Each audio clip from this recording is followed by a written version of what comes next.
CWC central water committee ఈ ఇద్దరిని పరిగణలోకి తీసుకున్న తర్వాతనే మీరు ఏ పని చేసినా కూడా దీన్ని ముందుకు తీసుకెళ్లాలని స్పష్టంగా చెప్పింది. ఇదే ఆ నివేదిక. ఈ మొత్తం నివేదిక 365 పేజీలలో ఇచ్చిన నివేదికలో మొత్తం కూలంకషంగా సారాంశాన్ని మొత్తం వడబోసి సమస్యలతో పాటు సమస్యల పరిష్కారానికి అవసరమైన సూచనలన్నిటిని కూడా ఇచ్చింది. దీన్నే బైబిల్, దీన్నే ఖురాన్, దీన్నే భగవద్గీతగా భావించి తెలంగాణ సాగునీటి పారుదల శాఖ తూచా తప్పకుండా ఎక్స్పర్ట్స్ కమిటీని అపాయింట్ చేసి ఈరోజు ఆ ప్రాజెక్టును పునరుద్ధరించడానికి అహర్నిశలు మేము ప్రయత్నం చేస్తున్నాం.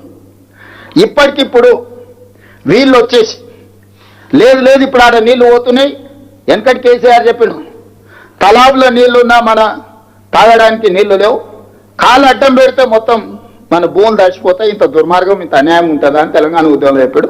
మనం కూడా తల ఊపినాం, బాగానే ఉంది. అప్పుడు ఉద్యమ సందర్భం వేరు. ఆయన ఏం కథలు చెప్పినా, బుర్ర కథలు చెప్పినా, హరికథలు చెప్పినా మనం విన్నాం. సరే మనోడే కదా ఏదో ఒకటి కానీలే. ఇప్పుడు కూడా మళ్ళీ కొడుకు బయలుదేరాడు.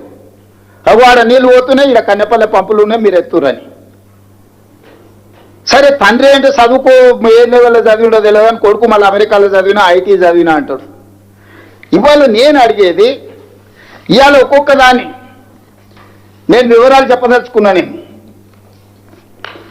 నీళ్లు వారినంత మాత్రాన కళ్ళ ముందల నీళ్ళు పోతుంటే ఎత్తనికరా, పారుతున్న నీళ్ళని ఎత్తుకునే అవకాశం ఉంటే బ్యారేజీలు కట్టాల్సిన అవసరమే ఉంది. నర్సింగ్ బ్యారేజీలు కట్టిందంటే పరిగెత్తుతున్న నీళ్లను నిలబెట్టాలి, నిలబెట్టిన నీళ్ళని ఎత్తాలి, ఎత్తిన నీళ్ళని తరలించాలి. ఇదే కదా లిఫ్టులు అంటే.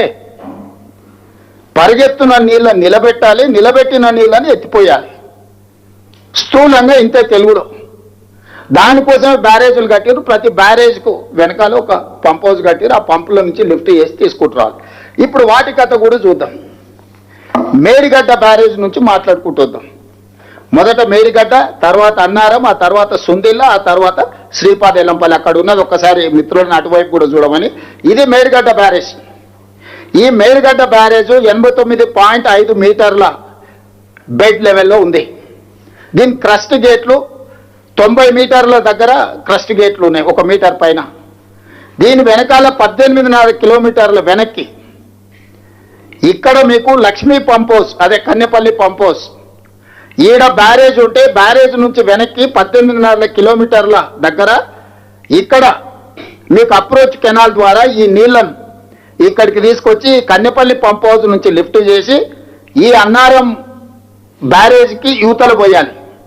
ఇక్కడ చెప్తా మీకు, వాళ్ళ ఇష్టం, కెమెరా అవసరం లేదు, జస్ట్ వీళ్ళ అండర్స్టాండింగ్ కోసం. సో ఇక్కడ ఇది ఈడ 89.5 మీటర్ల బెడ్ లెవెల్ ఉంటే క్రస్ట్ గేట్లు ఇంకొక మీటర్ పైన ఉన్నాయి. ఈడ ఈ పంపులు పనిచేయాలంటే ఈడ 93.5 మీటర్ల లెవెల్ వరకు నీళ్లు నింపి పెట్టాలి. ఇట్లా ఉరుకుతున్న నీళ్ళు, ప్రాణహిత నుంచి ఇటు నుంచి వచ్చిన నీళ్ళు ఇట్లా పోతున్నాయి కదా, నీళ్లు ఉరుకుతున్నాయి కాబట్టి నీళ్లు 60,000 క్యూసెక్లు 70,000 క్యూసెక్లు పోతున్నాయి. దీన్ని గుంజుకోనికి పంప్ హౌస్ పనిచేయదు.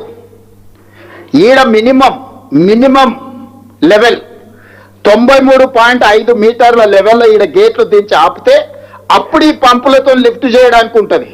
అంటే దాదాపుగా మేడిగడ్డ బ్యారేజ్ వెనకాల 5 టీఎంసీల నీళ్లను మనం నిల్వ చేయగలిగినప్పుడే ఈ పంపులు ఎత్తాలి. కన్నెపల్లి పంపులు ఎత్తి మీరు పోయాల్సింది అన్నారం బ్యారేజ్ దగ్గర. ఈ అన్నారం బ్యారేజ్లో నీళ్లు ఈడెత్తిపోస్తే ఈ గేట్లు దించడానికి కూడా లేదు. గేట్లు దించిందంటే కొట్టుకపోతాయని ఆదేశాలు ఇచ్చారు. ఈ గేట్లు దించకుండా కన్నెపల్లి పంప్ హౌస్లో వెళ్ళి అన్నారం దగ్గర నీళ్ళు వస్తే నీళ్ళు ఎక్కడికి పోతాయి చారి గారు? తిరిగి మళ్ళీ కన్నెపల్లికే వస్తాయి. అంటే ఈడ గోల్గా అంటే ఏమంటారు, గాన్గెత్తు తిరిగినట్టు తిరగాలనా?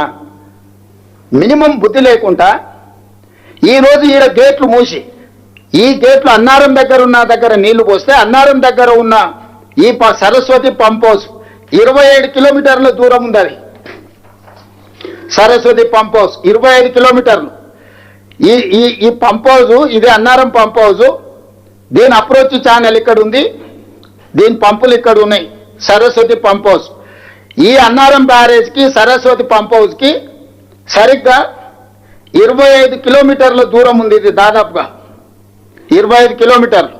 25 కిలోమీటర్ల దూరం నీళ్లు నిలబడాలంటే అన్నారం గేట్లు మూసి పెడితే ఎన్ని మీటర్లు ఎత్తు నిలబెట్టాలి అంటే దీని లెవెల్ కూడా చెప్తా. దీని బెడ్ లెవెల్ వచ్చేసి 106 మీటర్లు.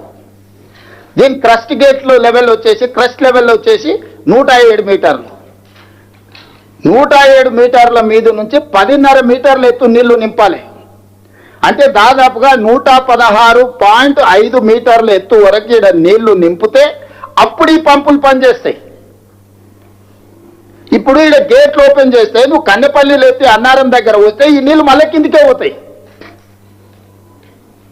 సో ఇప్పుడు వాళ్ళ తెలివితేటలన్నీ అతి తెలివితేటలన్నీ ప్రదర్శించి ప్రజల్ని మభ్యపెట్టి ప్రభుత్వం మీద బురద జల్లి మమ్మల్ని తప్పు పట్టి ప్రజల్ని వంచి ఉన్నది కొట్టుకుపోయేటట్టు చేయాలని ఈరోజు ఎన్డీఎస్ఏ స్పష్టంగా ప్రతి బ్యారేజ్ మీద క్లియర్గా చెప్పింది. అందులో ఉన్న లోపాలేంది, దాని మీద ముందస్తు తీసుకోవాల్సిన జాగ్రత్తలు ఏంది. నువ్వు రిపేర్స్ చేసే వరకు ఎట్టి పరిస్థితుల్లో గేట్లు దించొద్దు, గేట్లు మొత్తం ఎత్తి పెట్టండి, ఓపెన్గా పెట్టండి అని చెప్పింది. అందుకే ఈ గేట్లన్నీ ఎత్తిపెట్టినాం. నీళ్ళు వచ్చినట్టు ఎట్లా వచ్చినా పోయేదానికి. ఇప్పుడు కన్నెపల్లి దగ్గర ఎత్తి అన్నారం దగ్గర వస్తే అన్నారం గేట్లు ముయ్యకపోతే ఈ నీళ్లు మళ్ళీ తిరిగి కన్నెపల్లికి వస్తాయి కదా. అందుకోసమనే ఈరోజు ఇది ఎత్తిపోయడం అనేది కుదరదు. మేడిగడ్డ గేట్లు ముయ్యకుండా కన్నెపల్లిలో ఎత్తిపోయలేం, అన్నారం గేట్లు ముయ్యకుండా సరస్వతి పంప్ హౌస్లు ఎత్తిపోయలేం. అక్కడి నుంచి ఇప్పుడు ఈ సరస్వతి అన్నారం గేట్లు మూసి 116.5 మీటర్ల ఎత్తున ఈడ దాదాపుగా 4-5 టీఎంసీలు నిల్వ పెడితేనే ఈ పంపులు పనిచేస్తాయి. ఈ పంపుల నుంచి ఎత్తి మళ్ళీ సుందిళ్ళలో పోస్తే